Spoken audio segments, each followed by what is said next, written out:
অনেকে হয়তো এই ভিডিওটা দেখে টিটকারিও মারতে পারে যে আবার কেমন ব্যাপার, অত নকশা ঘ্যাম। তাদের জন্য বলবো ভিডিওটা না দেখে তোমরা বেরিয়ে যেতে পারো।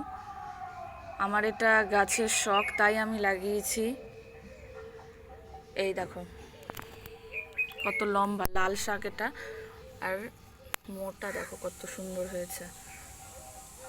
এই গামলাতে এটা রয়েছে তোমাদের ফলের যে ক্যারেটগুলো হয়, সে ফলের ক্যারেটের মধ্যে লাগানো, খুব সুন্দর হয়েছে। এখানে সবুজ বীজ, সবুজ ডাঁটার দিয়েছি, এটাও বড় হবে। তার সঙ্গে এখানেও রয়েছে, এখান থেকে তো একবার শাক মা নিয়েছে খাওয়ার জন্য, একবার খাওয়া হয়ে গেছে আমাদের, না আমাদের চারজনের জন্য শাক খাওয়া হয়ে গেছে কমপ্লিট। বীজও শুরু হয়েছে, কিন্তু বীজ তো আমি সংগ্রহ করব না, যেহেতু আমার কাছে অনেক বীজ রয়েছে অলরেডি। এখান থেকে আমরা খেয়েছি, প্লাস পাশের বাড়িতেও দিয়েছি, আরও দিব, কারণ একজনকে দেওয়া হয়েছে, আরও সবাইকে দিব। আর এখানে করলা অনেকবার খাওয়া হয়ে গেছে, করলাও এখন ছোট ছোট ধরে রয়েছে। তো এটাই আপডেট, যে কিছু শখ পূরণ করছি, সবজির চাহিদা, মানে জৈব পদ্ধতিতে, রাসায়নিক সার আমরা ব্যবহার না করে নিজের বাড়ির সবজি পচা দিয়ে আমি এরকম গাছ করছি, আর গাছগুলো কিন্তু বেশ ভালোই হচ্ছে।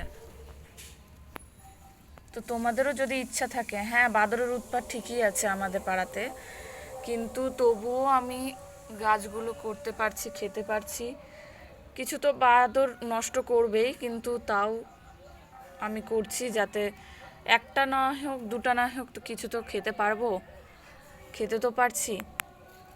আর এখানে মনে হয় এটা চাল কুমড়োর বীজ দিয়েছিলাম, দুটোই হয়ে গেছে। আর এখানে মিষ্টি কুমড়োর বীজটাও হয়ে গেছে, গাছও হয়ে গেছে। এটা এক জায়গা থেকে তুলে এনে লাগিয়েছি, এটাও হয়ে গেছে। এটা পিঞ্চিং করে দিই। তো ভিডিও ভালো লাগলে অবশ্যই কমেন্টে জানিও। তোমরাও যদি এরকম বাড়িতে ট্রাই করবো তাহলে করতে পারো, কিন্তু মানে নিজেদের যে একটু একটা দুটো হলেও যথেষ্ট, যে খুশি নিজের বাড়ির ছাদের খাওয়া পসিবল হচ্ছে, যে শাকসবজি। লঙ্কারও গাছ রয়েছে আমার, ক্যাপসিকামেরও গাছ রয়েছে।